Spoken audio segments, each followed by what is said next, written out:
Si vous ne leur faites pas confiance et que vous leur interdisez tout, ils feront ce qu'ils veulent derrière votre dos. Et si vous saviez ce que font les jeunes entre 12 et 17 ans, vous passeriez votre temps à pleurer.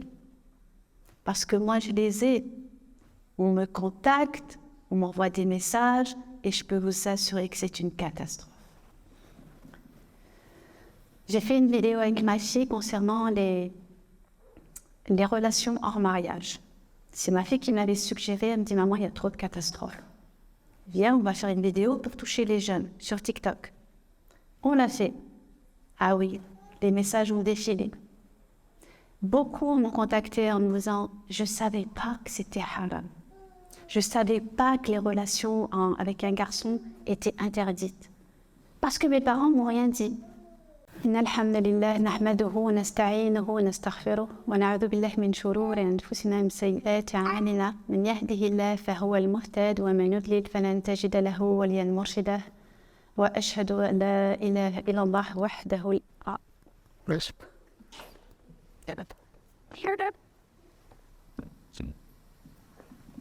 Donc il bouge, c'est ça. أشهد أن لا إله إلا الله وحده لا شريك له له الملك له الحمد وهو على كل شيء قدير. Assalamu alaikum wa rahmatullah. Alors je suis très contente, merci à l'association Sabah de m'inviter, parce que la parentalité, pour moi, c'est le domaine premier sur lequel on doit travailler. C'est le point de départ de tout. Si on n'apprend pas à être parent, alors on va au-devant de gros problèmes.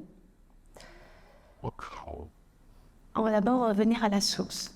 Et pour revenir à la source, Allah subhanahu wa ta'ala il nous dit dans Surat Ad-Dariyat, « Je n'ai créé les djinns et les hommes que pour m'adorer. » Donc si on ne remet pas Allah subhanahu wa ta'ala au centre de notre existence, au centre de tout, alors on fera toujours fausse route.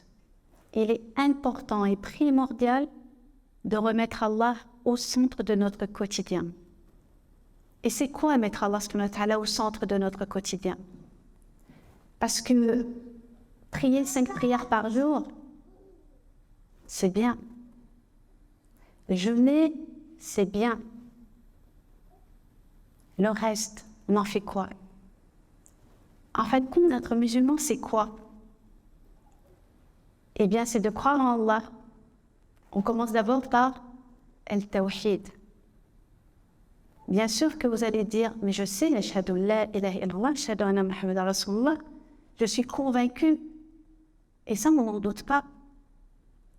Vous êtes tous conscients qu'on doit adorer Allah l'unique.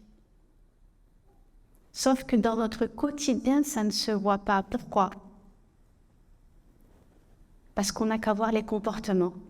On n'a qu'à voir le résultat de notre communauté. Allah subhanahu wa ta'ala, il nous dit dans la sourate 3, le verset 110, « Vous êtes la meilleure communauté qui a été suscitée pour les hommes. » Pourquoi? Parce que vous ordonnez le bien et vous condamnez le blâmable. Est-ce que nous sommes la meilleure des communautés? On est loin d'être la meilleure des communautés. Nous ne sommes pas la meilleure des communautés parce que nous ne mettons pas en place les préceptes d'Allah subhanahu wa ta'ala et que nous ne suivons pas l'exemplarité du prophète alayhi salatu wassalam. Le prophète alayhi salatu wassalam, il est l'expression même du Coran, de la parole d'Allah subhanahu wa ta'ala. Oui, on peut dire, le Coran c'est difficile d'accès.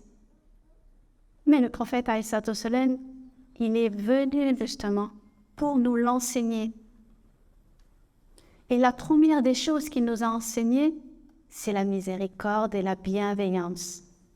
وَمَا أَرْسَلْنَكَ إِلَّا رَحْمَةً لِلْعَالَمِينَ. Nous ne t'avons envoyé que comme miséricorde pour les mondes. C'est quoi la miséricorde? C'est quoi la bienveillance? Eh bien, on le voit à travers le prophète, alayhi salatu wassalam, à travers ses enseignements, la manière dont il se comportait avec ses épouses, avec ses enfants, avec les enfants de la communauté, avec ses amis, avec ses ennemis. En tant que chef d'État, il a endossé toutes les casquettes que l'on pourrait retrouver dans notre vie, dans notre monde. Et pourtant, on passe toujours à travers. Mais lui, c'était le prophète. Non. Lui, il était un homme comme n'importe quel être humain ici présent. La seule différence, c'est qu'il a reçu la révélation. C'est tout. Sinon, il était comme vous et moi. Donc c'est pour ça que tant qu'on négligera de prendre son exemplarité, on fera fausse route. Tant qu'on n'apprendra pas à savoir qui est Allah subhanahu wa ta'ala, alors on ne sera pas dans son obéissance. Dire je crois en un Dieu unique, c'est aller à sa rencontre, chercher qui il est et qu'est-ce qu'il cherche à m'enseigner. Quand vous faites vos prières, les 5 prières par jour, il vous arrive de dire « Bon, je me dépêche, j'ai envie de me débarrasser de ma prière. » Est-ce que vous vous rendez compte? Se débarrasser de la prière, c'est devenu un fardeau pour beaucoup. Alors que la prière, elle est là justement pour nous reconnecter à l'essentiel. Allah subhanahu wa ta'ala, il a mis les 5 prières justement pour que d'une prière à une autre, Allah subhanahu wa ta'ala, il sait très bien que nous allons dans un quotidien où nous passons notre temps à courir et que durant ce laps de temps, nous commettons énormément d'erreurs. Et que la prière, elle est là justement pour corriger ces erreurs. Et ça prend du temps de corriger ces erreurs. Quand on prend l'exemple de Omar ibn Khattab, qui était quelqu'un de très dur avant d'être musulman, très dur. Il a tué même son bébé nouveau-né. Il était quelqu'un de vraiment très dur et intransigeant. Mais quand il est devenu musulman, qu'il a appris à connaître Allah subhanahu wa ta'ala, il est devenu le meilleur des hommes. Et le prophète, alayhi salatu wassalam, une fois il était avec ses compagnons, et Omar était en train d'arriver, de marcher dans sa direction. Et à un moment donné, il a souri. Et là, il dit, j'ai souri parce que quand Omar est arrivé, il allait croiser la route de Shaitan. Shaitan, en le voyant, il a changé de route. C'est pour vous montrer à quel point Shaitan avait même peur de lui. Dans quand on fait l'état des lieux de notre cœur, de notre pratique, on en est où? On est loin, on est très loin. Quand on dit on doit revenir aux pieux prédécesseurs, est-ce qu'on y revient réellement ou est-ce qu'on y revient dans l'apparence vestimentaire? Le prophète, alayhi salatu wassalam, quand on veut le suivre, c'est pas dans la tenue vestimentaire, dans sa façon de manger ou dans sa façon de marcher. Non, c'est pas ça qui est prioritaire. Ça, vous pouvez le faire parce que vous aimez le prophète, alayhi salatu wassalam, plus. Mais c'est pas ça l'essentiel. C'est dans les comportements, dans la manière d'être avec les autres.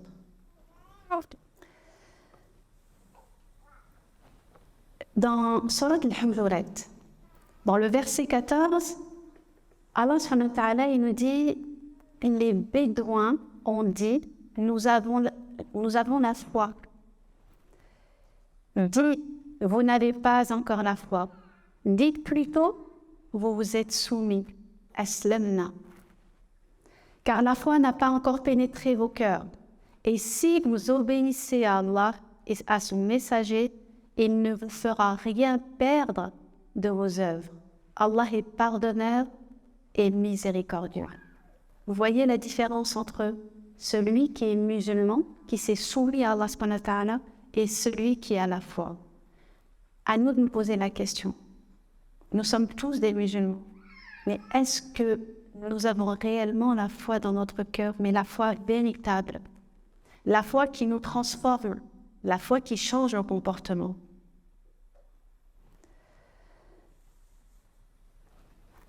Je suis consciente qu'on a tous une histoire. Toutes vous avez une histoire, vous avez une éducation. Et bien sûr que l'éducation que nous avons reçue, nous avons reproduit le fruit de notre éducation.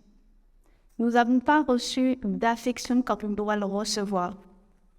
En tant que femme, en tant que fille, on n'a pas reçu l'affection qui nous construit, qui nous rend forte. On n'a pas reçu les paroles valorisantes, les paroles de reconnaissance, les paroles qui nous poussent vers le meilleur de nous-mêmes.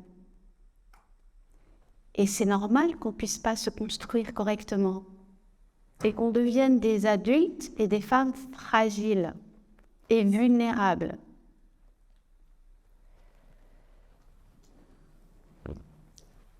Être parent, ça ne commence pas à l'arrivée d'un bébé. Être parent, ça commence avec le choix du conjoint. Le choix du mari va être vital pour le reste de votre vie. Si vous choisissez mal le père de vos enfants, alors à ce moment-là, vous allez au-devant de gros problèmes. Si vous ne vous mettez pas d'accord sur le type d'éducation que vous voulez, alors vous allez rencontrer des grosses difficultés. Le conjoint il ne se choisit pas parce qu'on n'a pas le choix et qu'on veut quitter une situation difficile avec nos parents. Et un mariage, ça se réfléchit, ça se construit parce que c'est un projet de vie. C'est une entreprise. C'est quelque chose sur lequel on va bâtir les fondements d'une société. Ça ne vous concerne pas que vous, ça concerne la société tout entière. Parce que l'impact de votre éducation sur vos enfants aura un impact sur la société. Et vous voyez bien que la manière dont sont éduqués nos jeunes et le résultat de cette éducation, elle est catastrophique. Nos jeunes manquent de quoi? Pourquoi nos jeunes sont agressifs? Pourquoi nos jeunes sont rebelles? Pourquoi est-ce que nos jeunes cassent, tuent? Eh bien, tout simplement parce qu'ils n'ont pas reçu les éléments fondateurs de leur construction. Et c'est quoi les éléments fondateurs? Il y en a un en particulier, qui est fondamental et non négociable. Et que s'il n'y a pas cet élément, alors l'enfant va grandir avec de grosses blessures, de grosses brèches. C'est l'affectif. L'affection que vous allez donner à vos enfants, c'est ça qui va les construire. Si vous le privez de cette affection parce que vous voulez le rendre fort, alors vous vous trompez. Parce que ce qui va rendre fort votre enfant, c'est l'amour et l'affection que vous allez lui donner. C'est la bienveillance dont vous allez faire preuve vis-à-vis de lui. Et c'est cette empathie que vous allez lui transmettre. Le prophète alayhi salam, il faisait preuve d'empathie. L'empathie, c'est quoi? C'est le fait de ressentir les émotions de l'autre, de ressentir sa tristesse, de ressentir sa joie. Quand on ressent la tristesse et le malheur de l'autre, on n'est pas heureux, on a envie de lui venir en aide, on a envie de l'aider. C'est ça l'empathie.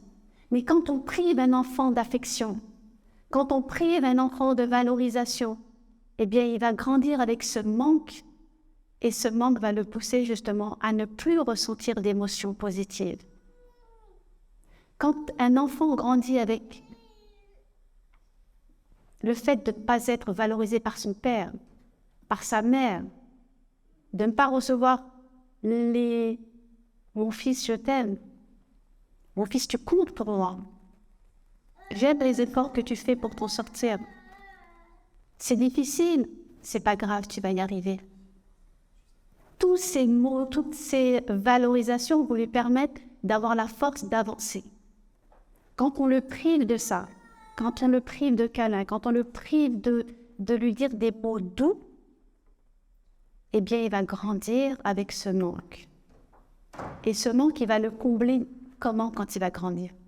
Déjà, vous allez commencer à voir les résultats maintenant, quand ils sont petits, parce qu'ils vont passer leur temps à crier, à taper, à casser, à ne pas vous écouter. Ils vont s'opposer à vous, et plus ils vont grandir, et plus ce sera pire. Mais à la phase de l'adolescence, c'est là que ça casse. Et soit ça casse et on n'arrive pas à recoller les morceaux, soit ça casse et les parents prennent conscience et ils essayent de faire ce qu'il faut pour réparer. Parce qu'il n'y a pas une situation qui n'est pas réparable, tout est réparable, rien n'est figé. Mais il faut faire l'effort justement. Quand on voit que les jeunes sont dans le shit, donc la plupart fument du shit, la chicha, l'alcool, la pornographie, tous ces éléments-là qui sont addictifs, eh bien, c'est normal quand un enfant n'a rien reçu d'aller trouver cet apaisement dans ce genre d'addiction. Et quand il tombe dans ce genre d'addiction, vous savez très bien qu'il est très difficile d'en sortir. Parce qu'une addiction, ça nécessite un travail dans profondeur pour pouvoir la maîtriser. Donc, vous voyez à quel point l'éducation que l'on va donner dès qu'ils sont tout petits est fondamentale et vitale. Ça va demander des efforts, bien évidemment.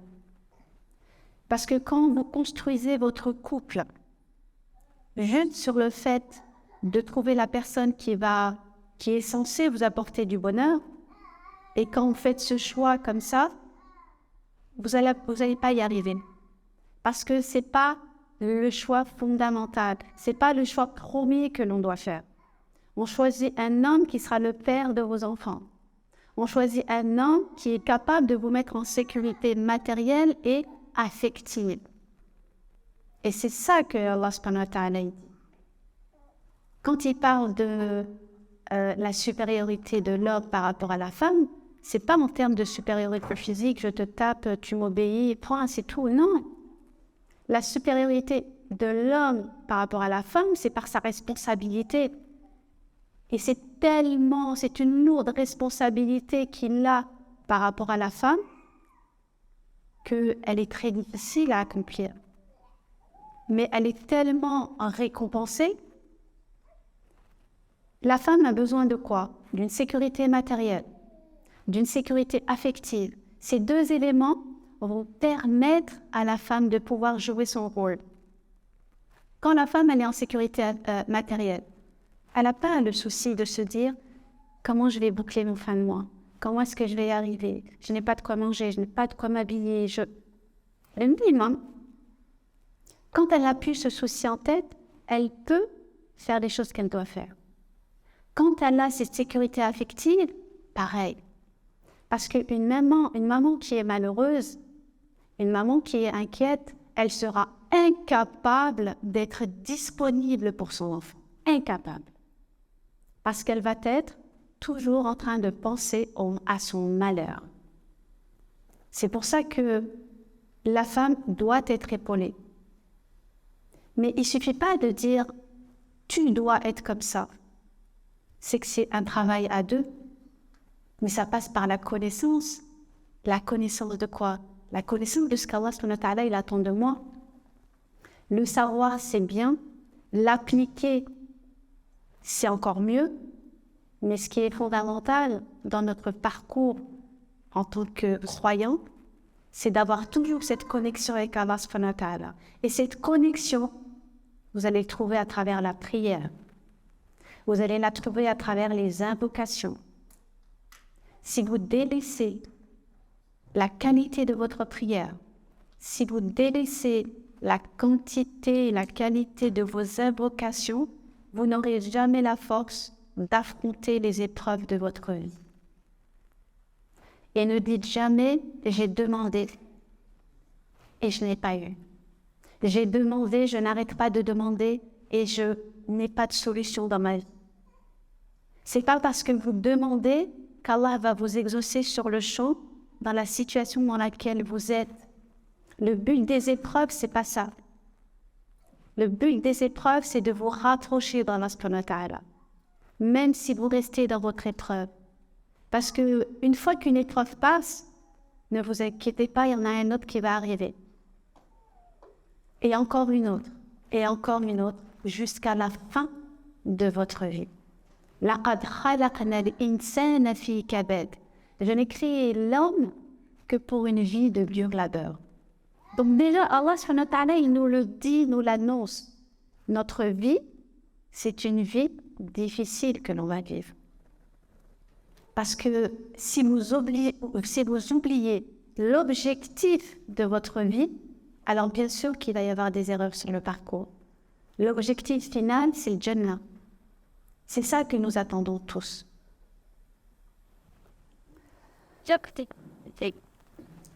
Donc avoir un enfant, c'est un don d'Allah subhanahu wa ta'ala. C'est pas vous qui décidez. Vous n'êtes pas maître de cette décision. C'est Allah qui donne. Il donne à qui il veut. Parce que c'est lui qui a le pouvoir créateur. Il donne à des personnes qui ne peuvent pas. Il donne à des personnes qui ont. Il prie des personnes qui ont la santé pour porter des enfants. Allah subhanahu wa ta'ala, il donne à qui il veut. C'est à lui qu'appartient cette décision. Donc oui, il y a des personnes qui n'arrivent pas à avoir des enfants.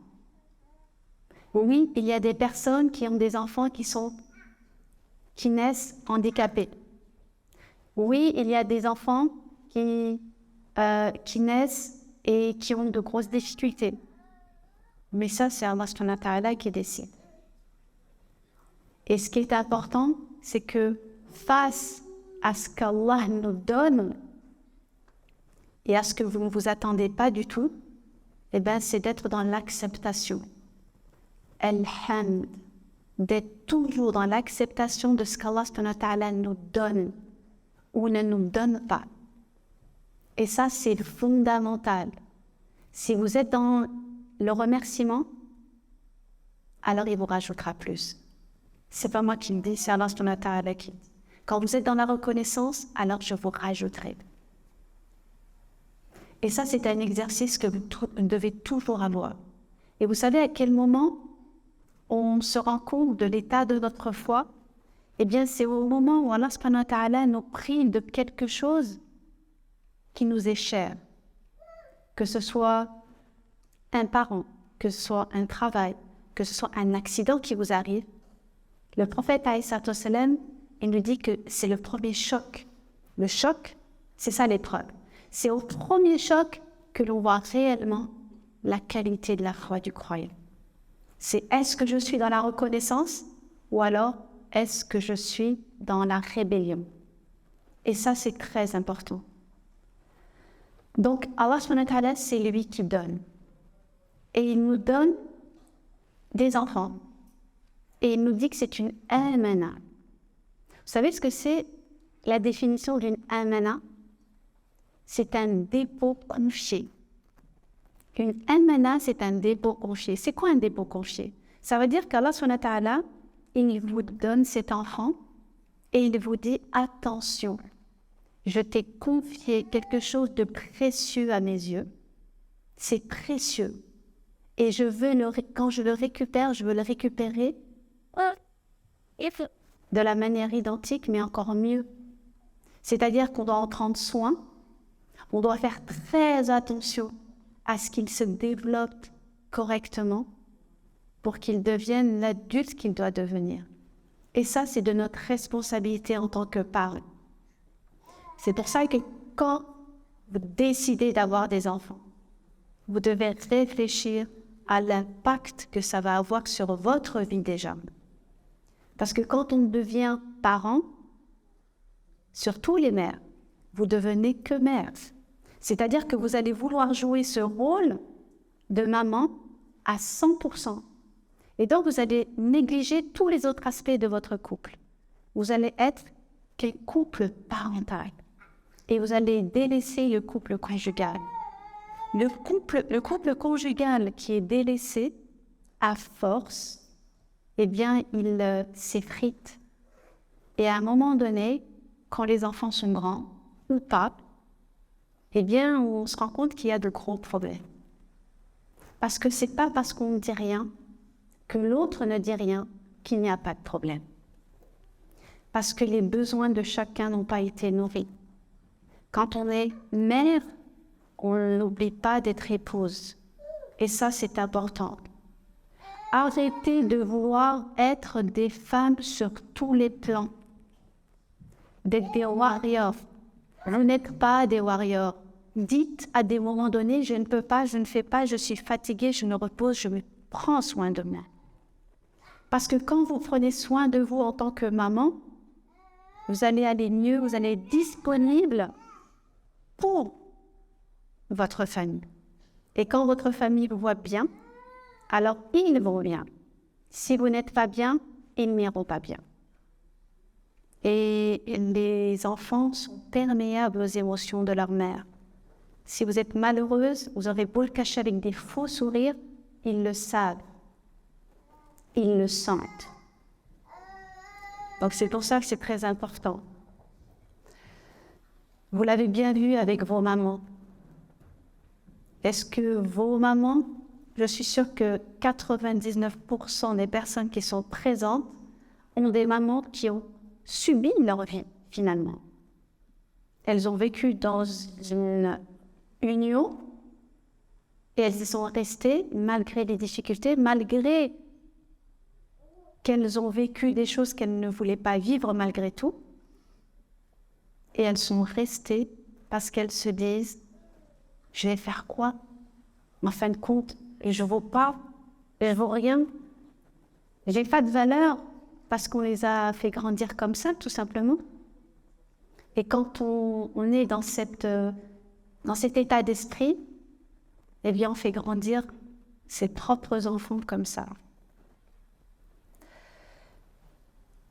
Vous êtes consciente, vous êtes toutes conscientes. D'ailleurs, si vous êtes là, c'est parce que vous savez que le type d'éducation que vous donnez à vos enfants, ou le type d'éducation que vous voulez donner à vos enfants, eh bien, vous avez envie de changer. Vous ne voulez plus reproduire la même chose que vous avez reçue. Mais vous ne savez pas comment faire. Mais il y a encore des mamans qui reproduisent le même système. Encore et encore. Et de génération en génération. Je vais vous dire une chose qui va peut-être vous choquer. Mais je vous la dis parce que c'est une réalité, c'est une vérité. Le problème de la femme, c'est principalement la femme. Pourquoi?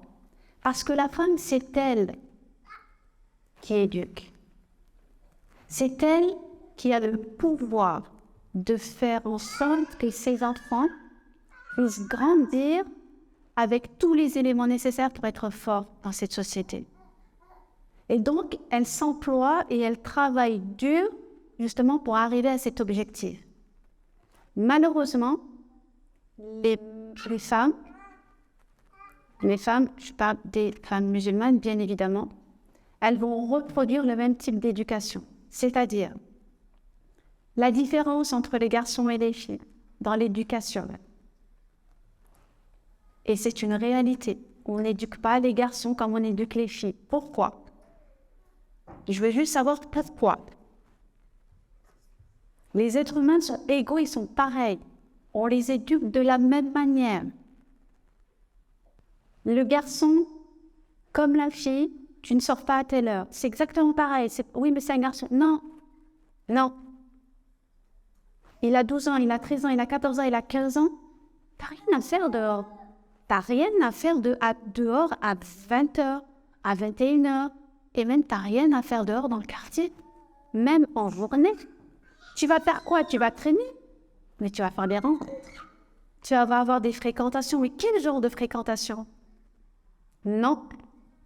Quand on a des enfants, que ce soit garçons ou filles, on se débrouille pour leur donner des activités. J'ai des enfants, alors dans ces cas-là, je sors avec eux. Le week-end, c'est pas mon week-end à moi, c'est mon week-end avec eux. C'est-à-dire, je ne me dis pas, je vais passer mon temps à faire mon ménage, comme ça, tout est nickel, tout est propre. Ou je vais passer mon week-end à recevoir de la famille et du monde. On vous appelle, on vous dit, bon, on va venir, on va passer le week-end chez vous. Vous êtes en panique, vous êtes en train de préparer, vous êtes en train de crier sur vos enfants, en train de leur dire, attention, attention, attention, attention. Mais en fin de compte, vous ne prenez pas de plaisir.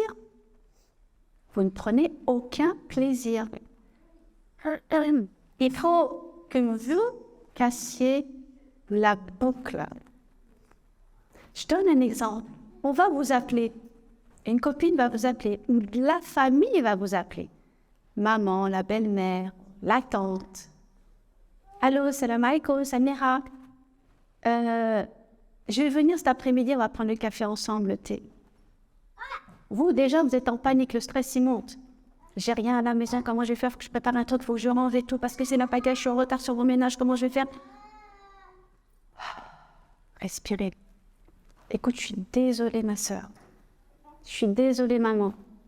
Je suis désolée, tata. Franchement, je ne suis pas disponible aujourd'hui pour t'accueillir. Mais t'inquiète pas, la prochaine fois, on pourra le faire. Ah, d'accord. Salam alaikum. Dès qu'elle raccroche, c'est la guerre. Elle va appeler tout le monde. Tu te rends compte, Samira, ce qu'elle m'a dit, regarde ce qu'elle m'a dit, elle ne veut pas m'accueillir et tout, chouma et tout, ça se fait pas, ta. Voilà comment on alimente. Et quand vous avez peur de ça, vous dites oui, Khalti, oui, tata, oui, maman, oui, viens, il n'y a pas de souci. Alors qu'en fin de compte, vous ne prenez même pas de plaisir à accueillir. Quand on vous dit je ne peux pas vous accueillir, pas de souci. Mes propres enfants à moi, mes filles, mes propres filles, quand je vais appeler ma fille, est-ce que tu es disponible pour m'accueillir? J'ai envie de passer un peu de temps avec tes enfants. Bah écoute maman, là je suis pas disponible, avec mon mari on doit faire des trucs. Ok, bah tu me diras quand est-ce que tu es dispo. Je raccroche, tranquille. Tranquille. Pourquoi on met la pression à nos enfants? Pourquoi on met cette pression? Votre foyer doit être un foyer dans lequel vous vous sentez en sécurité. En sécurité. C'est ça la définition du foyer. Mais vous avez fait de vos devoirs des maisons témoins, des musées. Le salon, tu touches pas, tu rentres pas. On ne sait jamais si je reçois du monde. Donc vous avez aménagé votre maison comme si vous étiez célibataire. Vous avez oublié qu'il y a des enfants dans cette maison. Les enfants doivent bouger dans toutes les pièces de la maison. C'est leur foyer, c'est leur maison. Quand vous aménagez votre salon, vous allez aménager avec les couleurs tendances de maintenant, c'est-à-dire clair, épuré. Mais vraiment, le canapé comme ça, la nappe, les meubles. Et ce qui fait que les enfants, et attention, avant même de quoi que ce soit, on ne leur donne ni chocolat, ni gâteau, rien. Alors s'ils ont par malheur et renversent sans faire exprès, là vous explosez, vous criez et vous dites « Mais t'es bête ou quoi? Tu peux pas faire attention ?» J'entends, j'entends que ça parle beaucoup. Ça vous parle, mais c'est normal, c'est tout le monde. C'est tout le monde. Sauf que votre maison, vous devez l'aménager à votre image, à l'image de vos enfants, pas aux potentiels invités ou inconnus qui vont venir dans votre maison. Ils vont parler et alors? Ils vont vous critiquer et alors? De toute façon, on passe votre temps à vous critiquer. Et pourquoi ton fils il pleure? Et pourquoi tu lui fais ça? Et pourquoi tu le prends dans les bras? Il est mal élevé, il est mal éduqué. Pourquoi tu lui fais pas ci? Pourquoi tu lui fais pas ça? Et vous passez votre temps à être culpabilisé. Vous êtes les seuls responsables de l'éducation de vos enfants. Personne ne rendra des comptes sur cette éducation à part vous. C'est pas votre mère, c'est pas votre belle-mère, c'est pas les oncles, les tantes, les frères, les sœurs. C'est vous, vous seuls. Mais dans cette histoire, vous n'êtes pas seul. Vous n'avez pas fait tout seul ce bébé. Vous êtes deux. Et c'est pour ça que c'est dommage qu'il n'y ait pas de papa en bas qui écoute. Quand on est parent, on est deux, on n'est pas seul. C'est pour ça que vous êtes dans la difficulté. Parce que vous n'impliquez pas votre mari dans son rôle de papa. Donc vous dites, c'est pas grave, je vais tout faire. Moi, je peux tout faire. Oui, on peut tout faire. On peut faire les courses, on peut ranger la maison, on peut préparer les repas, on va travailler, on fait les devoirs aux enfants. Il n'y a aucun souci, on va le faire. Mais jusqu'à quand? À un moment donné, vous allez vous épuiser.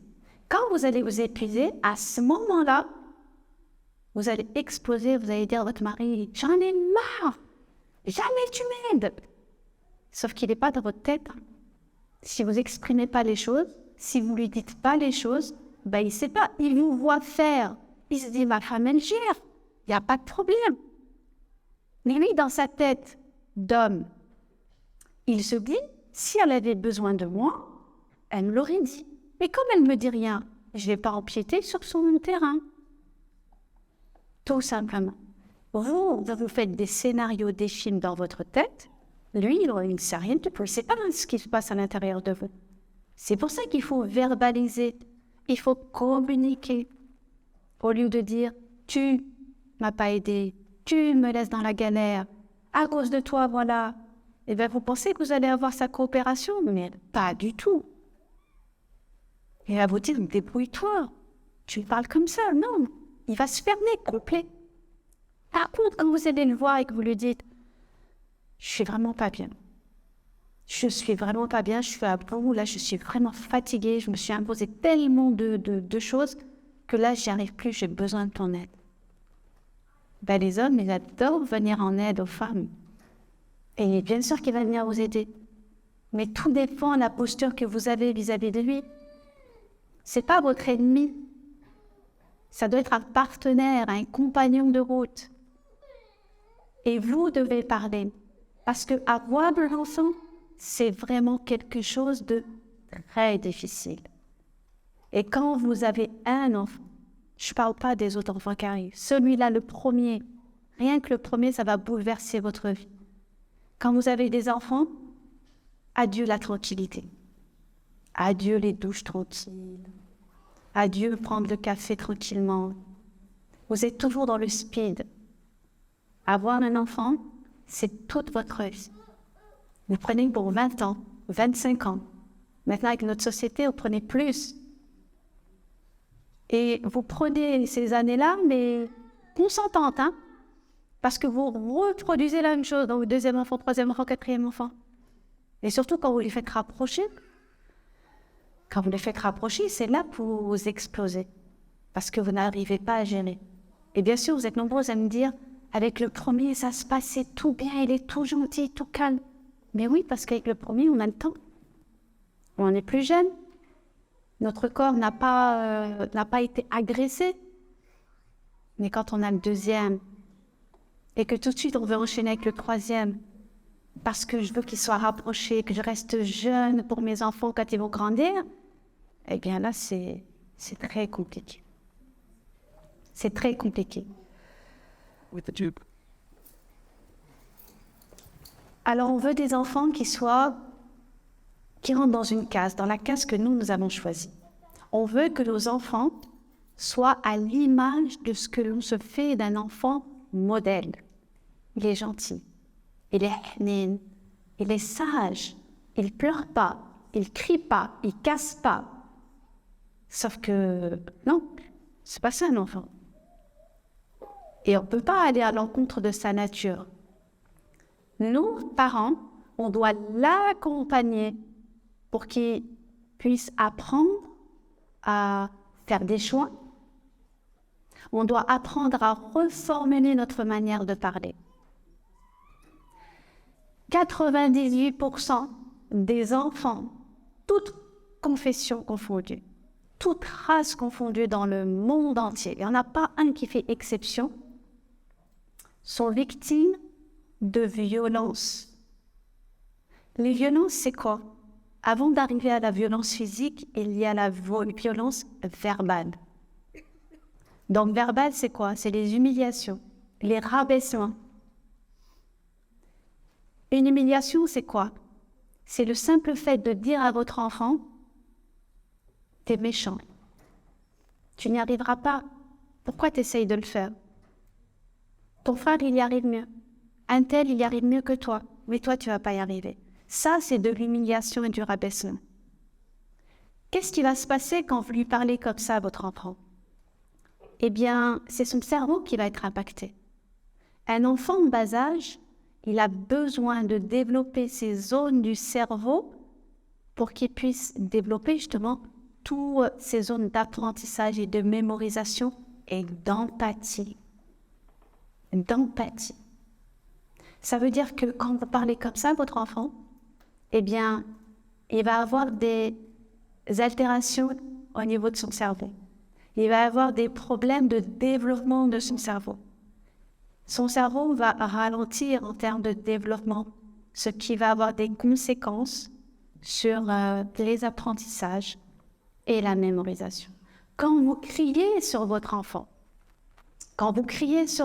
c'est comme s'il recevait un coup physique. C'est comme si vous lui donnez un coup de poing sur la tête. C'est comme ça que c'est ressenti pour l'enfant, un cri.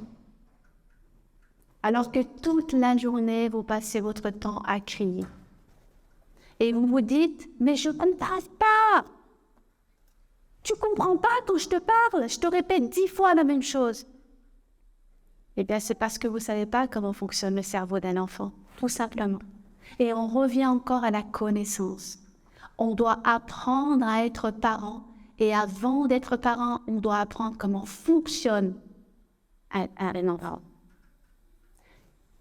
Toutes ces choses-là, c'est pas moi qui le dis. Et les neurosciences affectives et sociales, elles existent depuis moins de 20 ans. Et ce sont elles, grâce à l'imagerie médicale, qui montrent à quel point le fait d'avoir un comportement agressif vis-à-vis de son enfant va altérer le développement de son cerveau. Et on revient bien sûr à la source. Le prophète, alayhi salam, à quel moment il a crié sur ses enfants? À quel moment il a été humiliant vis-à-vis de ses filles? À quel moment il s'est comporté mal avec quel que soit l'enfant qu'il avait devant lui? À aucun moment. Aucun moment. Il a toujours fait preuve de miséricorde, de bienveillance et d'empathie. Et ça, c'est très important. Les non-musulmans ont tout compris en termes d'éducation. Vous allez dire, ah oui, non, les non-musulmans, eux, il n'y a pas de limite, il n'y a rien. Si, eux, ils ont tout compris. Qui sont ceux qui œuvrent dans les ONG, qui sont là dans les pays les plus défavorisés, à sacrifier leur vie pour la cause des personnes qui sont dans le besoin? Eh bien, tout simplement, ce sont des personnes qui ont grandi dans l'empathie de ne pas supporter la misère des gens. Les limites, elles sont là, elles existent, on les connaît. Vous, les limites que vous avez envie de mettre en place, c'est attention, tu parles pas à un garçon. Attention, tu fais pas ci, tu fais pas ça, c'est haram. Dans votre bouche, il y a toujours de l'interdit. Il y a toujours des ordres et il n'y a jamais d'explication. Et souvent, les explications, elles ne sont pas à la hauteur de ces enfants-là. Quand il y a une maman qui m'a envoyé un message et qui était complètement bouleversée. Elle me dit, son enfant de 4 ans se touche en cachette. Donc pour elle, elle l'a pris comme étant quelque chose de sexuel. Non, un enfant de 4 ans, 5 ans, 6 ans, c'est un enfant qui est en train de découvrir son corps. Et le fait qu'il se touche les parties intimes, ça ne veut pas dire que c'est pour du plaisir, il découvre son corps. Nous, au lieu de le frustrer, de le bloquer, de lui dire « attention, c'est mal cette partie-là », parce que là, vous envoyez un message qui est négatif et qui est très grave, eh bien de l'accompagner et de lui dire ce que c'est que cette partie, à quoi elle sert. Et que, eh bien, on ne va pas toucher cette partie parce que c'est une zone qui est sensible aux microbes et que sa main, quand elle va n'importe où et qu'il touche cette zone, c'est pas top, c'est pas bien. On accompagne son enfant toujours avec une posture où on parle avec un degré de tonalité qui est doux, pour que l'enfant intègre, comprenne et qu'il ne le ressente pas comme étant quelque chose de mal. On a frustré toutes les jeunes filles musulmanes quand elles étaient jeunes. Attention, c'est haram, attention, cette partie qui est comme si c'était le mal incarné, au lieu de les accompagner, de leur expliquer.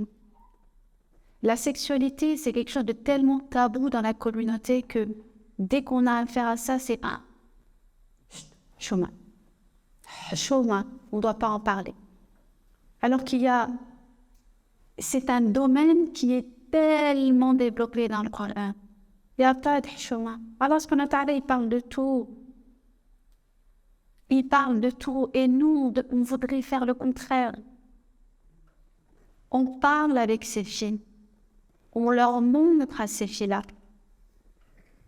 Vos filles, ce sont des trésors. Et les filles qui grandissent sans l'affection du papa, ce sont des filles qui vont grandir avec une fragilité, une vulnérabilité qui va les rendre mal dans leur vie d'adulte, dans leur vie de femme, d'épouse et de mère. Une fille qui grandit sans l'amour de son papa, sans l'expression de l'amour de son papa, ça va être quelque chose de terrible à vivre. Parce que jusqu'à présent, et vous toutes, je pense que c'est le cas, vous avez manqué de l'amour du papa. Un papa qui vous dit « Je t'aime ma fille, je suis fière de toi. Pour moi, tu es la plus belle. Pour moi, tu es la meilleure. Quels que soient les choix que tu choisis, quelles que soient les erreurs que tu fais, je suis avec toi. Moi aussi, j'ai fait des erreurs. Et tu en feras aussi des erreurs. Mais c'est pas ça qui changera l'amour que j'ai pour toi. Et je t'aime. T'es ma fille et je t'aime. Et ce « je t'aime », on ne le dit pas assez. Il y en a jusqu'à l'âge de 50 ans encore, on m'envoie des messages, on me dit « j'ai jamais eu cet amour de mon père et j'en souffre encore. Et j'ai pas su donner ça à mes enfants. » Quand vous ne recevez pas cet amour-là, vos enfants vont grandir comment? Vous allez donner quoi à vos enfants? C'est maintenant qu'il faut casser la chaîne, qu'il faut arrêter le massacre et se dire « Oui, t'es ma fille, t'es mon fils, je t'aime, je t'aime, je t'aime. » Je t'aime d'un amour qui est inconditionnel. Vous savez ce que c'est un amour inconditionnel? Ça veut dire que je t'aime quoi que tu fasses. Je t'aime quoi que tu choisisses. Même si tu ne choisis pas ce que j'aimerais que tu choisisses, c'est pas grave. Tant que tu es heureux, tu es heureuse, moi ça me va. Par contre, si un jour tu as besoin, je suis là. Quels que soient les choix que tu fasses. C'est ça être parent, c'est d'accompagner et ne pas imposer. On n'impose pas une direction de travail, une direction de métier, une direction... on ne lui impose pas un mariage à la fille ou au garçon. Maintenant, on impose au garçon de choisir la femme que la maman, elle veut. Je ne parle même pas des filles, les filles, c'est une évidence. Mais je parle des garçons. Ils veulent se marier avec une femme, mais les mamans, elles disent « Non, je ne veux pas, je veux que ce soit un tel. » Alors il va insister, il va se marier avec la femme qu'il veut, mais elle va lui faire la misère. Faire la misère. Vous savez c'est quoi la misère? Ça veut dire qu'à force de faire la pression, d'être derrière, de rabâcher, eh bien le couple il explose. Qu'il y ait des enfants ou pas. Parce que vous pensez, quand vous agissez comme ça, les mamans elles pensent que leurs enfants sont leur propriété. Ils oublient que c'est une amana qui ne leur appartient pas et que les enfants ne sont pas là pour assouvir des plaisirs à eux, des désirs à eux et que leurs enfants ne sont pas là pour répondre à des rêves qu'ils voulaient faire quand ils étaient plus jeunes. Vos enfants ont leur propre vie à construire. C'est comme les parents qui construisent au bled et qui se disent, voilà, c'est là, tu vas habiter là. Premier étage, c'est pour toi, deuxième étage pour ton autre frère, et après, il y a... Voilà. Tu veux pas, c'est comme ça. Hein. Voilà. Ben, pourquoi tu me donnes pas une part et je construis ailleurs? Parce que c'est pas là que j'ai envie de vivre. Non. À côté, là. Je veux que tu sois à côté. Comme ça, quand tu passes par chez moi et tu... Voilà. On fait comment? Vos enfants et vous-même avez des rêves. Vous avez envie de faire des choses, mais on vous bloque. On va dans, on va dire, la culpabilité affective. Comment tu vas faire ça à ta mère? Vous savez, Allah subhanahu wa ta'ala, il nous dit à propos des parents qu'on leur doit le respect, qu'on ne doit pas leur dire une parole qui peut être blessante, qu'on ne doit pas leur faire, qu'on doit être bienveillant avec eux. Alors il y en a qui disent, mais moi mes parents ont tellement fait souffrir que je les aime plus. Mais Allah ne te demande pas d'aimer tes parents.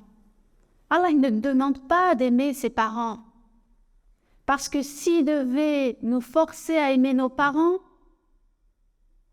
alors beaucoup ne feraient rien du tout. Beaucoup.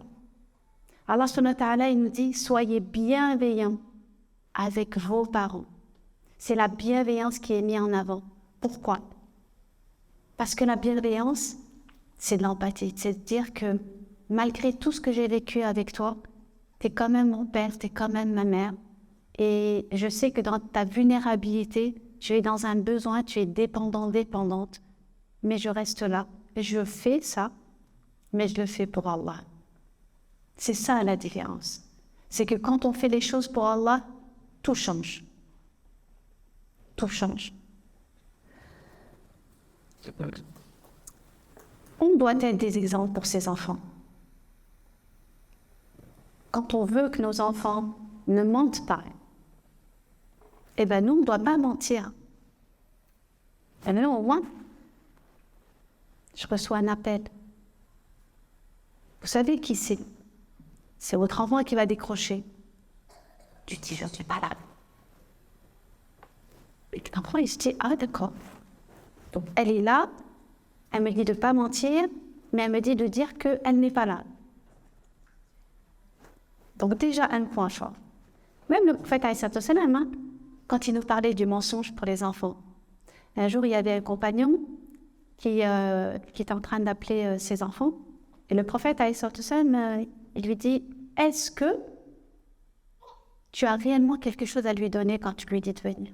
Parce que si tu as quelque chose à lui donner, c'est bien, mais si tu n'as rien et que tu le fais venir juste, tu appâtes le fait qu'il vienne, alors là c'est un mensonge. Ça c'est un mensonge. On apprend à nos enfants la calomnie et la médisance. Comment je lui apprends la médisance et la calomnie? Mais non, je lui apprends pas. Bien sûr que si. Vous savez comment?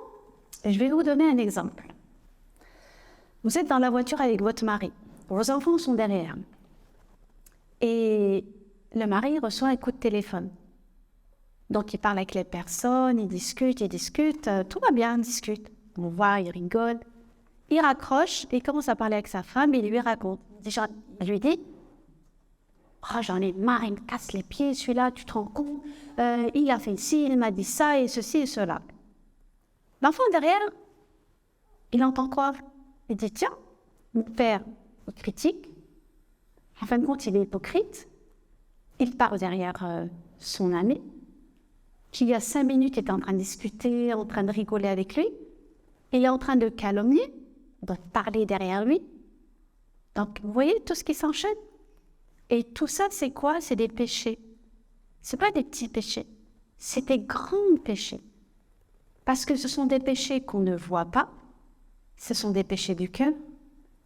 Et quand on agit de cette manière, eh bien, vous tuez votre cœur petit à petit. Et vous apprenez à votre enfant que c'est normal. Tout à fait normal d'être comme ça. Donc, inconsciemment, on apprend à nos enfants des comportements qui sont inappropriés.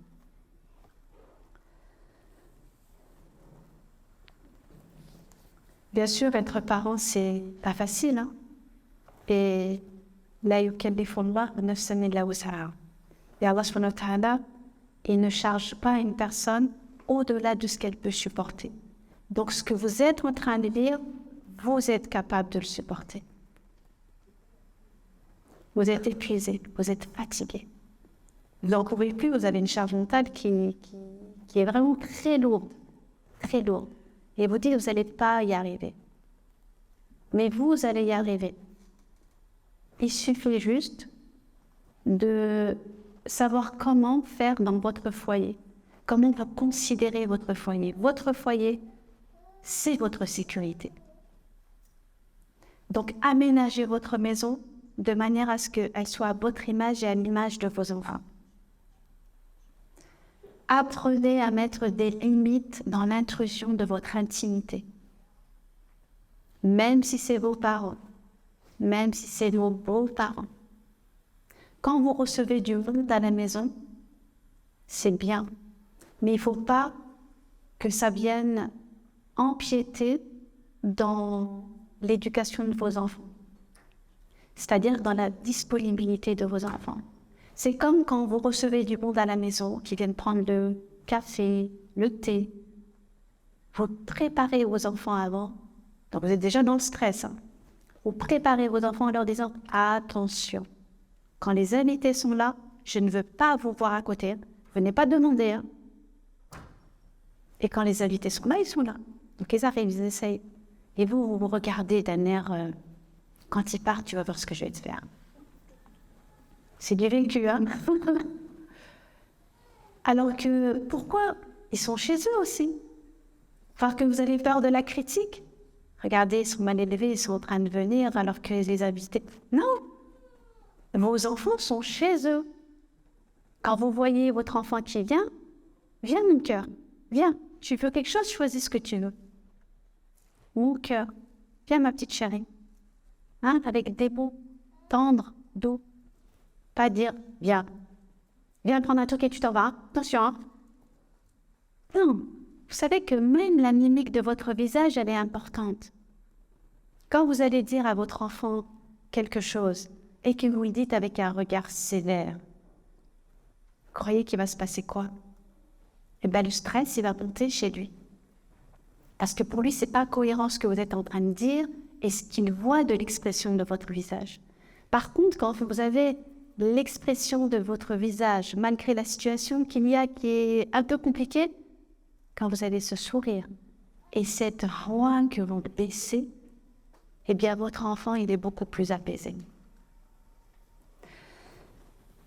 Un enfant de 0 à 6 ans, on va aller de 0 à 6 ans, il a besoin, il est dépendant de vous, de toute façon, il a besoin que vous lui accordiez de la qualité de votre attention. Et il faut que vous impliquiez votre enfant à partir de 2 ans à pouvoir faire les choses de lui-même. Lui apprendre à être autonome. C'est pas l'école qui va vous l'apprendre. L'école, c'est l'instruction, c'est pas l'éducation. Les valeurs, c'est vous. Les comportements, c'est vous. Moi, je le vois tous les jours à l'école. Les enfants qui ne sont pas... de toute façon, quand vous envoyez vos enfants à l'école, sachez tout de suite, hein, comme ça, vous le savez, tout ce qui se passe chez vous, la maîtresse, elle le sait. Donc, quand vous allez voir la maîtresse pour un rendez-vous et que vous essayez de travestir la vérité, on sait quand vous mentez, ne vous inquiétez pas. On sait ce qui se passe à la maison. On sait ce qu'ils ont mangé, on sait ce que vous allez regarder à la télé, on sait ce que si vous êtes disputé avec votre mari, on sait tout. Tout. J'avais même une petite fille qui m'avait dit, tu sais, mon papa il dort dans une autre chambre et maman elle dort toute seule. Ah bon? Pourquoi? Parce qu'on pose des questions, on veut savoir. Eh bien, ils se sont disputés. Tu sais, la dernière fois, mon grand-père, il a dit à ma maman que c'est une... Voilà. Voilà ce dont les enfants sont témoins. Et ils répètent pourquoi? Parce que pour eux, c'est pas normal. Il faut bien qu'ils le disent. Et il y a des enfants qui disent, ma mère, elle ne veut pas que je raconte des choses qu'il y a à la maison. Mais moi, je te le dis. Eh oui. Il y a aussi une autre chose dont on ne parle pas et dont j'ai été témoin et qui est très grave et dont on ne veut jamais parler. J'avais un petit garçon de 5 ans, une boule d'amour. Ce petit garçon était toujours en colère, toujours agressif. Il ne voulait pas travailler alors qu'il avait les capacités. Jusqu'au jour où, quand il a eu confiance en moi, il s'assoit à côté de moi, il n'y avait personne. Il me dit, Oualima, je peux te dire un secret, mais c'est un secret, il ne faut pas le répéter. Je dis, ah oui. Il me dit, tu sais, mon tonton, il dort avec moi dans la chambre. J'ai dit, ah bon, mais il ne veut pas que je te raconte les secrets. Je dis, d'accord. Et qu'est-ce qui se passe? Il ne veut pas que je le dise. Il a dit, c'est des secrets. Mais tu sais, il m'a fait plein de cadeaux. Et c'est là que j'ai découvert qu'il y avait quelque chose qui se passait. Et malheureusement, on a beau essayer d'en parler. On ne nous écoute pas. On a dit, non, mais les parents, on a peur que... Puis peut-être que c'est pas vrai, les enfants, ils mentent. Ils aiment bien raconter des histoires. Pas ce genre d'histoire. Pas ce genre d'histoire. Parce que quand un enfant spontanément vient vous parler, c'est pas... Vous vous rendez compte, un jour, il m'a dit, c'était vers la fin de l'année, il me dit, maîtresse, je t'aime plus que ma mère. Quel enfant est dans cette capacité de dire ça? Il y avait un autre élève, il a dit, ah non, moi, je t'aime pas plus que ma mère. Je t'aime, mais j'aime plus ma mère. Ce qui est logique. D'accord. Il lui a dit, non, je veux que tu sois ma maman pour toujours. Voilà ce qu'il m'a dit. Vous vous rendez compte de la souffrance des enfants? Quand un enfant a des comportements inappropriés, qu'il est agressif, colérique, qu'il tape, qu'il est violent, c'est parce qu'il y a quelque chose qu'il doit exprimer quelque part. C'est pas qu'il est méchant. Les enfants ne sont pas méchants. Les enfants vivent des choses difficiles, mais ils n'ont pas cette capacité d'exprimer ce qu'ils sont en train de vivre. Et c'est notre rôle à nous de pouvoir détecter chez eux et de leur apprendre à détecter ces choses-là. Ils doivent pouvoir exprimer et verbaliser leurs émotions. Et c'est à vous de faire ce travail, de pouvoir les faire parler.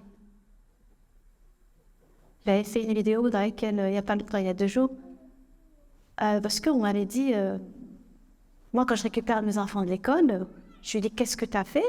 Il dit, bah rien. Comment ça, rien? Ben oui, les enfants, si vous n'allez pas dans le détail, pour eux, qu'est-ce que j'ai fait à l'école? C'est vaste. C'est une journée entière. Ben, j'ai rien fait. C'est pour ça que vous devez passer votre temps à affiner vos questions. Qu'est-ce que tu as fait avec un tel? Est-ce que tu as fait quelque chose avec un tel? Est-ce que tu as fait telle chose ou telle chose? Et c'est là qu'il va pouvoir apprendre à dire les choses. À partir de 2 ans et demi, vous devez apprendre à vos enfants à être autonomes. Donc à être autonome dans tout, dans le fait de s'habiller, dans le fait de se laver, pour qu'à 4 ans maximum, il se douche tout seul. C'est fini, hein? Les parties intimes, il doit apprendre que ces parties intimes, elles lui appartiennent. Et donc, si vous avez envie de vérifier, ben, très bien, il met une culotte, caleçon, je te frotte le dos si tu veux. Mais il apprend à se laver. Ah, il ne va pas se laver comme vous voulez. On s'en fiche. Il apprend. Un enfant, il est dans l'apprentissage. Plus il va faire, plus il fera mieux. C'est pareil pour vous quand vous avez appris à cuisiner. Vous ratiez les choses. Mais à force de faire, vous avez fait mieux. À chaque fois, c'est pareil pour les enfants. Les enfants doivent apprendre à faire les choses par leurs mains. La main, c'est ce qui permet de développer davantage le cerveau.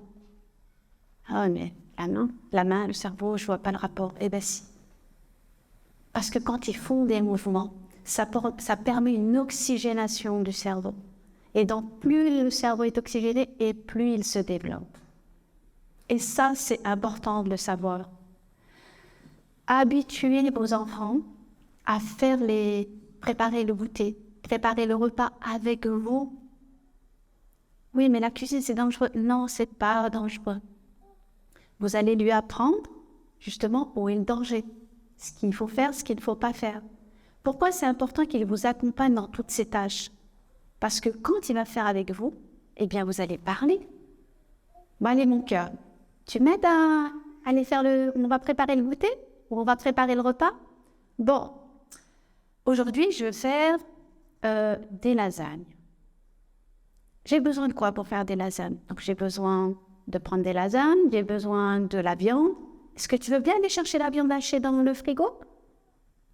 J'ai besoin de tomates. Tu veux bien aller chercher les tomates?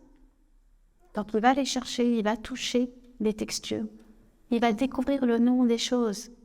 Si vous ne lui apprenez pas le nom des choses, quand il va les apprendre? À l'école, c'est trop tard. وَعَلَّمَ آدَمَ الْأَسْمَاءَ كُلَّهَا. Adam, quand il a été créé, il ne savait pas comment s'appelait le nom des choses. Allah subhanahu wa ta'ala lui a appris. Nous sommes des êtres, pour savoir une chose, nous devons l'apprendre. À la différence d'Allah subhanahu wa ta'ala qui a la connaissance suprême. Il n'a pas besoin d'apprendre pour savoir. Nous sommes obligés d'apprendre pour avoir la connaissance. Et donc, connaître les fruits, les légumes, les nommer, les toucher, parce que les enfants sont sensoriels à cet âge-là, eh bien, vont y développer de plus en plus. De 3 ans à 6 ans, ils ont cette capacité d'intégrer, de mémoriser et d'apprendre leur environnement, tout ce que vous pouvez lui apprendre, sans qu'il fasse d'efforts. À partir de 16 ans, cette capacité, elle va cesser et il va devoir déployer des efforts pour apprendre et mémoriser. C'est pour ça que la maternelle, c'est le moment où vraiment vous pouvez lui apprendre plein de choses. À l'école, ils ne le font pas, ce travail-là. Le travail de motricité pour le préparer à l'écriture, elle est très importante. Parce qu'à la maternelle, ils ne le font pas. Et les enfants arrivent au CP, ils ne savent même pas tenir correctement un crayon, ou s'ils le tiennent correctement, du fait que le travail de motricité n'a pas été fait, eh bien, ils ont des problèmes dans l'écriture. Et ils ont une écriture qui est très dégradée. Parce que, comme ils n'ont pas musclé la pince et le poignet, eh bien, ils n'ont pas la force de rester à écrire maintenant. Donc, tout ça, vous pouvez le faire à la maison. Ce travail de muscler avec de la pâte à modeler, avec des pinces, en faisant des activités. Ça, vous pouvez trouver sur Internet. Avec les activités Montessori, les activités de vie pratique, vous allez, franchement, c'est extraordinaire. Et les enfants aiment faire ce genre d'activité. Et ils aiment aussi jouer avec l'eau. Ah, ils aiment ça. Mais ça vous en met partout. Oui, mais il en met partout. Comment je fais? Mais je peux pas. Non, après j'essuie. Ben non, c'est pas à vous d'essuyer. C'est à lui de le faire, puisque c'est lui qui a renversé. Et vous inquiétez pas, il aime nettoyer. Ah oui, c'est vrai, il nettoie pas comme vous. Mais c'est pas grave. C'est pas grave. Il nettoie pas comme vous, c'est pas grave. Eh bien, c'est bien, tu veux nettoyer? Qui veut nettoyer la table? Tiens, c'est le tour de qui aujourd'hui? Ils vont se précipiter. Ils aiment faire les vitres aussi. Et ils en mettent partout, hein, le piche-piche, ils aiment ça. Et laissez-les. Parce que quand vous les freinez dans une envie de faire quelque chose, une activité, eh bien, vous les freinez dans l'acquisition d'une capacité. Donc oui, quand ils sont en bas âge, mes habits sont toujours sales, sont toujours tachés. Oui, je me coiffe pas, j'ai juste mon voile comme ça parce que j'ai plus le temps. Je suis tout le temps avec moi. Oui, c'est ça. Mais prenez du temps pour vous, c'est important. Ne vous négligez pas. Parce que quand votre époux rentre à la maison et que vous ne l'avez pas initié à vous aider, lui, il ne sait pas comment vous allez galérer toute la journée. Donc, quand il rentre et qu'il voit sa femme habillé avec son pyjama, les cheveux en l'air ou avec la queue de cheval, et que tout est sans dessus dessous sur elle, hein, la maison elle est nickel. Hein. Il se dit, je ressors parce que dehors c'est mieux, hein. Parce que c'est plus joli ce que je vois dehors. C'est une réalité. C'est une réalité. Le mari, quand il rentre à la maison, il a envie de voir sa femme. Mais pour ça, impliquez-le. J'ai besoin que tu m'aides. Je peux pas. Et vous, ayez confiance. Et laissez votre entourage vous aider aussi. Aujourd'hui, j'ai décidé de prendre soin de moi. Et je laisse les enfants. Oui, mais je laisse les enfants. Sans culpabilité, sans rien. Je vais prendre du temps pour moi, je veux respirer. Et le téléphone, je l'éteins. Je l'éteins. Ça ne sert à rien de rester connecté, de se dire alors ça va, ça se passe bien et tout. Non, non. Je prends du temps pour moi, ne serait-ce que quelques heures. On commence par quelques heures, et après une demi-journée, et après une journée. Et vous allez voir. Parce que quand vous allez revenir et que vous êtes mieux, eh bien, vous allez être productif, vous allez être bien, vous allez être motivé, vous allez aller en retard. Ça, c'est important, de ne pas vous oublier. On doit donner son haq à chaque chose. Votre famille et vous-même, c'est important. Le temps défile à toute allure. Et il défilera encore de plus en plus rapidement ces prochaines années jusqu'à la fin des temps.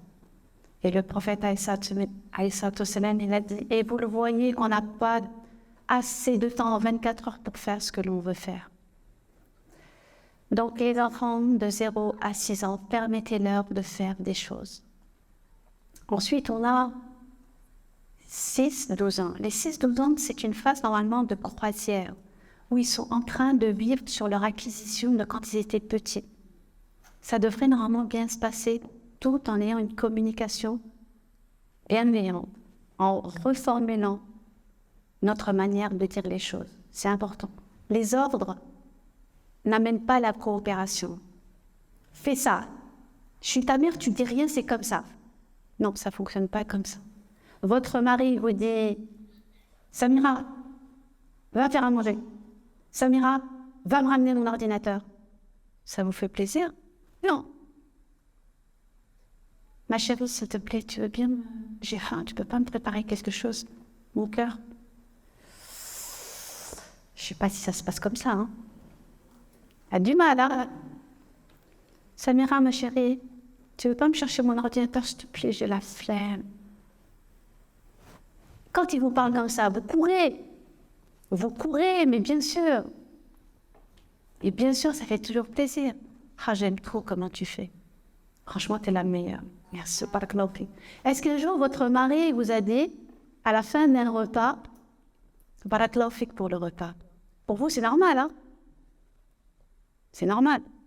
Mais jamais il vous a dit barakallahu fik pour ce repas. Eh oui.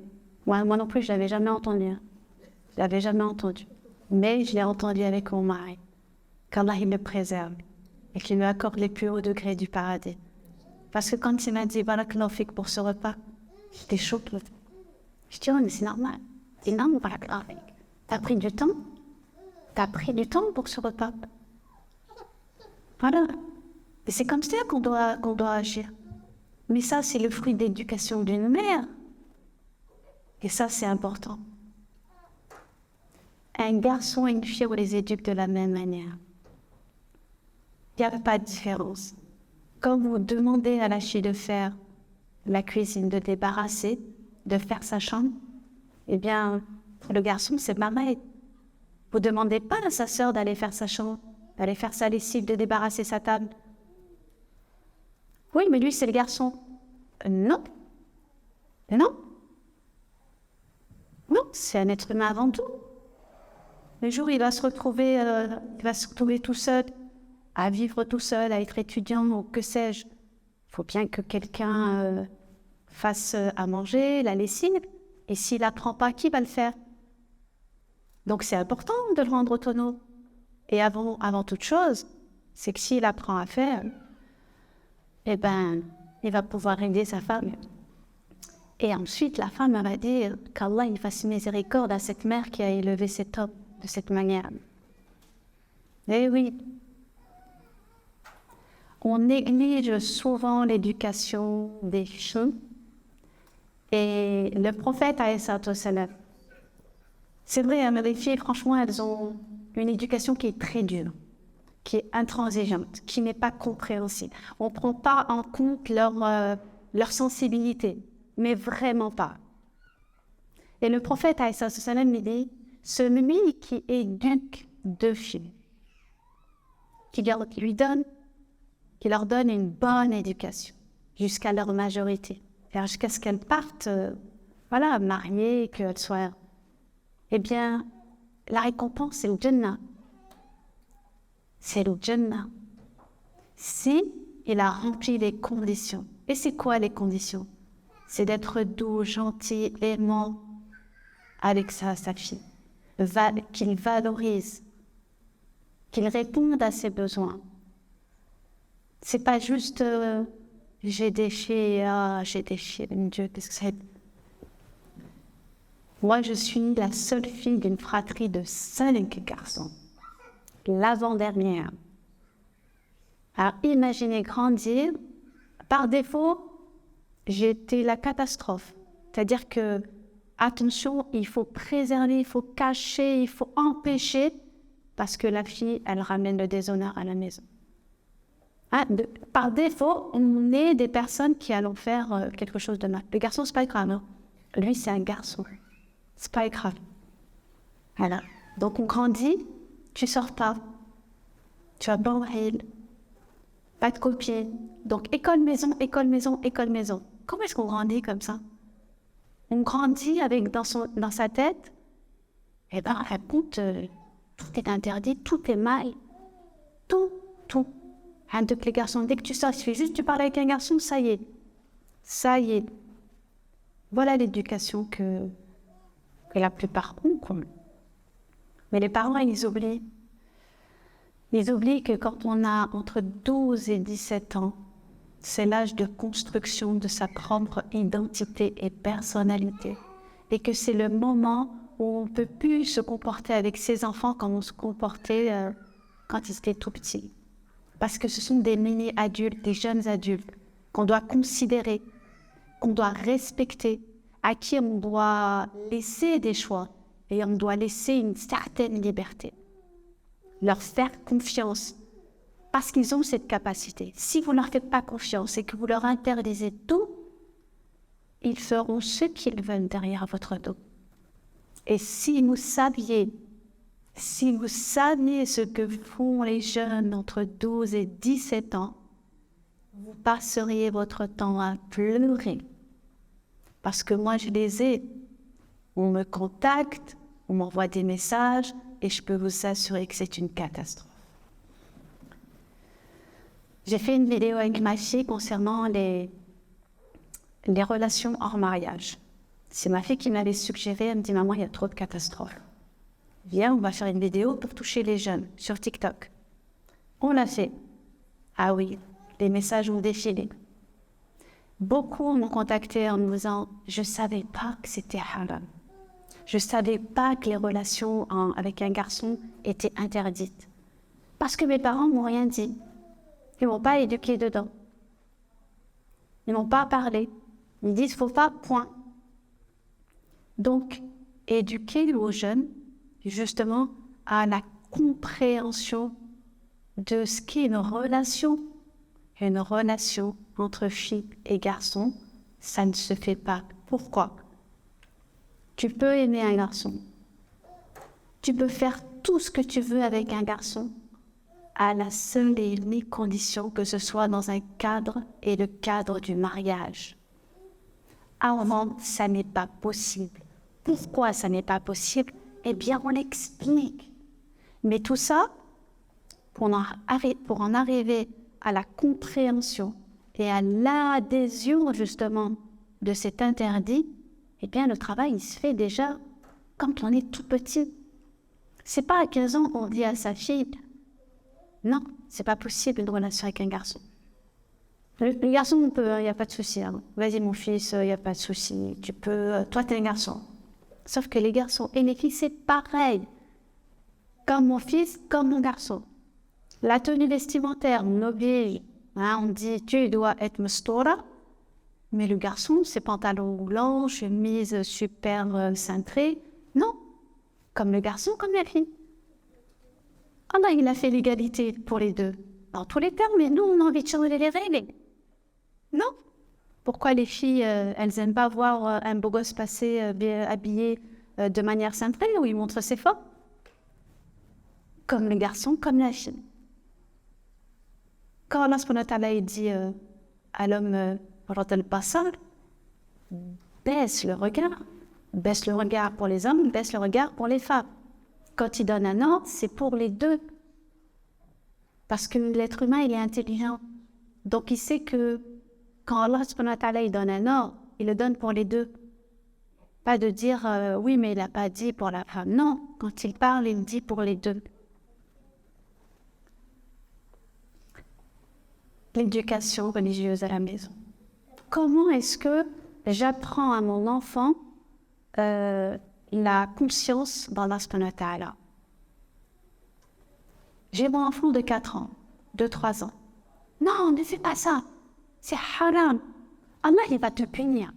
Allah, il va t'emmener en enfer. On n'éduque pas un enfant avec l'enfer. On n'éduque pas un enfant en lui apprenant qu'Allah, il est en train de le guider justement pour le punir. On éduque Allah subhanahu wa ta'ala en lui montrant qu'il est bienveillant, qu'il pardonne, que le fait de faire des erreurs, ça n'est pas grave, parce qu'une erreur va nous permettre justement de pouvoir nous corriger. Et comment est-ce qu'on se corrige? Eh bien, quand on fait une erreur, on demande pardon. Allah, j'ai fait une erreur. Tu veux quelque chose? Eh bien, non, tu n'auras pas la chose. Si jamais tu ne fais pas ce que je te dis, ben Allah, il va te priver de ci, de ça. On apprend à ce que Allah, il donne. Maman, je voudrais ça. Eh bien, tu sais ce que tu fais? Fais une invocation. Demande à Allah. Donc, vous apprenez à votre enfant à demander à Allah. Ya Allah, donne-moi ça. Quand un enfant il est malade, il est enrhumé ou il s'est fait mal, demande à Allah qu'il te guérisse. Et ça, c'est pas juste des paroles. Hein. Ça, c'est du véridique. C'est du véridique et c'est du pratiqué et c'est du vécu. Quand on voit un enfant de 4 ans qui dit « Ya Allah, je suis malade, donne-moi la guérison. Ya Allah, donne-moi, je voudrais bien voir mon petit frère, avoir ceci, avoir cela. Ya Allah, Ya Allah. » L'enfant, il grandit avec Allah. Bien sûr que jusqu'à l'âge de 6 ans, l'enfant, il n'a pas la conscience du divin. Il ne sait pas que Allah, c'est notre créateur. Vous lui dites qu'il faut faire ceci, cela, qu'il nous aime, qu'il nous donne. Mais il n'a pas encore la conscience. La conscience, ça vient à partir de 7 ans. D'avoir conscience de l'ghaib, de ce qu'on ne voit pas, que ça existe derrière. D'ailleurs, c'est à 7 ans qu'on commence à initier l'enfant à la prière. Donc, on continue déjà depuis qu'ils sont tout petits. On leur apprend à être dans un environnement pieux. Un environnement pieux, c'est quoi? Eh bien, quand j'ai mon bébé, vous pensez que votre bébé ne comprend pas et n'intègre pas. Vos bébés comprennent, entendent, enregistrent. Quand vous lui donnez à manger la tétée ou le biberon, bismillah, verbalement, il entend. Quand vous sortez de la maison, vous faites l'invocation pour sortir. Quand vous montez dans la voiture, vous dites l'invocation pour sortir. Avant de dormir, vous faites l'invocation. Avant de dormir, vous faites tout ça à haute voix. L'enfant, au fur et à mesure de vous entendre dire ces choses-là, eh bien, il les dit automatiquement. Automatiquement. Ça fait partie de lui après. C'est un automatisme. Et ensuite, bien sûr, plus il grandit, plus vous allez faire des choses avec lui. Quand, par exemple, on lui apprend la shahada. Moi, j'ai entendu des enseignantes, quand ils ont voulu apprendre la shahada aux enfants, c'est ça la différence entre on s'autoproclame enseignant mais en fait de compte, on n'a aucune pédagogie de transmission. Et on détruit les enfants, on détruit leur motivation à aimer Allah subhanahu wa ta'ala. Oui, bien sûr, là, ils vous obéissent, ils vont faire d'arabe de religion et vous. Mais quand ils auront l'âge de dire « moi, j'en ai rien à faire », parce que c'est que de la violence, c'est que de l'interdit, c'est que du haram, il n'y a pas d'amour, il n'y a rien. Et à chaque fois que je fais une erreur, à chaque fois, on me tombe dessus.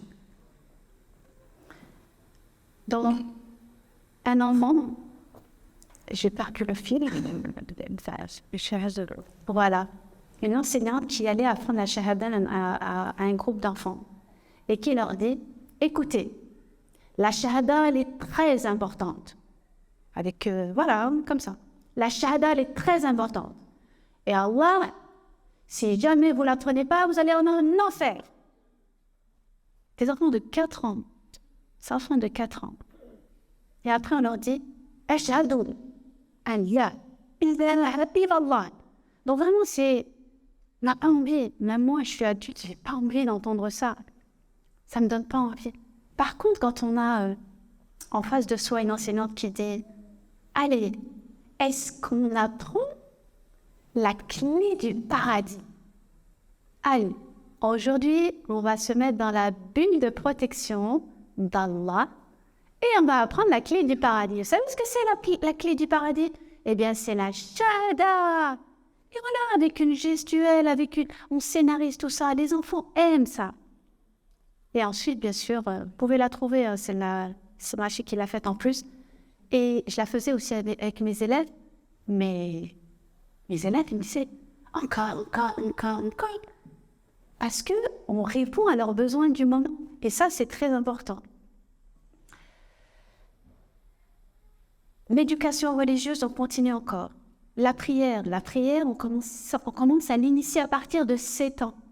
Le prophète, alayhi salatu wassalam, il nous dit à partir de 7 ans, on commence à l'initier.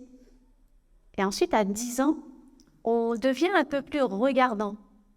C'est pas on tape, c'est pas taper, c'est pas de la violence. À 10 ans, tu ne fais pas. Entre 7 ans et 10 ans, il y a 3 ans pour que l'enfant il puisse s'habituer à la prière. Bien sûr, à des moments, il ne va pas faire les ablutions. Vous allez voir qu'il n'a pas fait des ablutions. Tu as fait des ablutions? Oui. Vous savez qu'il ne les a pas faites. Laissez couler. Il est en train d'apprendre. Oui, mais c'est un mensonge. Non, c'est pas un mensonge.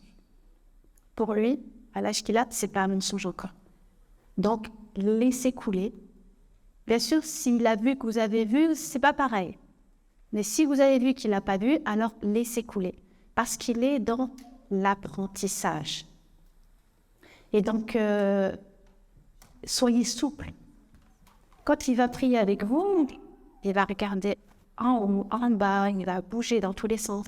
C'est normal, il a du mal à rester sans bouger. Il ne peut pas se concentrer. On ne peut pas demander à un enfant de rester concentré sans bouger pendant 5 à 10 minutes. C'est impossible. Impossible. Donc, ce qu'on est en train d'apprendre entre 7 et 10 ans, c'est la régularité dans la prière. C'est lui dire qu'à chaque instant, il y a une prière. Et donc, on l'initie. Oui, c'est vrai qu'on écoute les enfants quand ils ne veulent pas faire ça. Mais la prière, c'est pas négociable. La prière, t'as pas envie de faire, tu es fatigué, il n'y a pas de problème. Ça dure 5 minutes. On fait la prière et tu retournes à tes occupations. Tout simplement.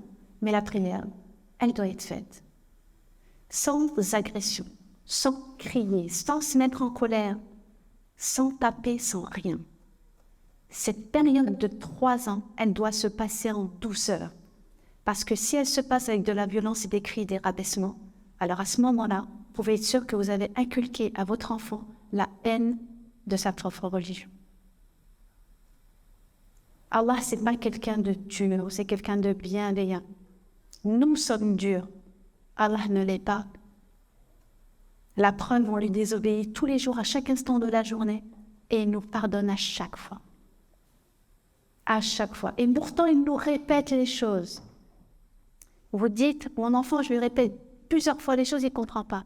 Nous, il nous les répète tout le temps, tout au long de notre vie, et pourtant, on n'arrête pas de lui désobéir. Alors, on n'est pas mieux que les enfants. Donc, c'est pour ça qu'on on doit toujours revenir à soi et se dire « Ah oui, mais moi, quelle est ma capacité aussi ?» Donc, la salette, à partir de 10 ans, on est un peu plus regardant.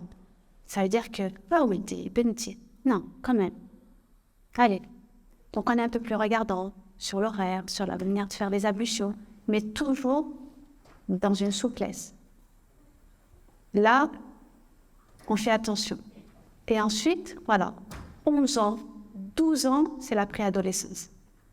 Donc, c'est la préadolescence, c'est où ça passe ou ça casse. 12, 17. Il y a plein de jeunes filles qui veulent porter le voile à partir de 13 ans. Plein. Elles me contactent, elles me disent, voilà, j'ai envie de porter le voile, j'ai trop envie, ma mère, elle veut pas, mes parents, ils veulent pas. Bon, c'est les parents toujours qui bloquent. Hein. Mes parents, ils veulent pas. C'est vrai que c'est compliqué quand on a 12 ans, 13 ans, 14 ans, 15 ans qu'on veut porter le voile. On a la ferveur à ce moment-là. Le problème, c'est qu'on me dit, j'hésite. J'explique que, bien sûr, quand on va porter le voile, c'est une décision qui va changer le cours de ta vie. Parce que c'est quelque chose que tu dois porter, que tu dois garder.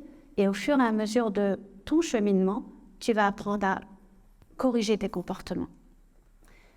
Corriger ses comportements au fur et à mesure du port du voile. Parce que le voile, c'est pas parce qu'on porte le voile que ça y est. J'attends pas d'être parfaite pour porter le voile. Je porte le voile parce que j'ai pris conscience que c'est une obligation. Et ensuite, je m'améliore, je me réforme au fur et à mesure de mon cheminement. On n'est pas parfaite quand on porte le voile. Et personne ne l'est, personne ne le sera. On est dans un chemin de réforme quotidien et perpétuel. Et ça, c'est important de l'intégrer. À partir du moment où on se trouve dans une difficulté à cause de notre voile, dites-vous bien que Allah gère toute votre vie et que vous n'avez pas à avoir peur de l'avenir. À partir du moment où vous tenez à votre religion. Et le prophète, il a dit que viendra un temps où tenir à sa religion, c'est tenir à des braises dans la main. Vous imaginez, les braises dans la main, on ne peut pas les tenir. Et donc oui, c'est difficile, mais n'oubliez jamais qu'Allah gère toute votre vie. Et avoir confiance en lui, c'est avoir son accompagnement, c'est avoir sa miséricorde et c'est avoir sa réponse. Donc oui, vous allez avoir du mal à trouver du travail, à faire des études, à faire ci, mais vous devez persévérer, vous devez avoir confiance en Allah subhanahu wa ta'ala. Et Allah, c'est lui qui vous les porte. Ne vous fermez pas les portes de sa miséricorde, parce que lui, il les a laissées grandes ouvertes pour vous. Subhana rabbika rabbil izzati amma yasifun wa salamun ala al-mursalin walhamdulillahi rabbil alamin.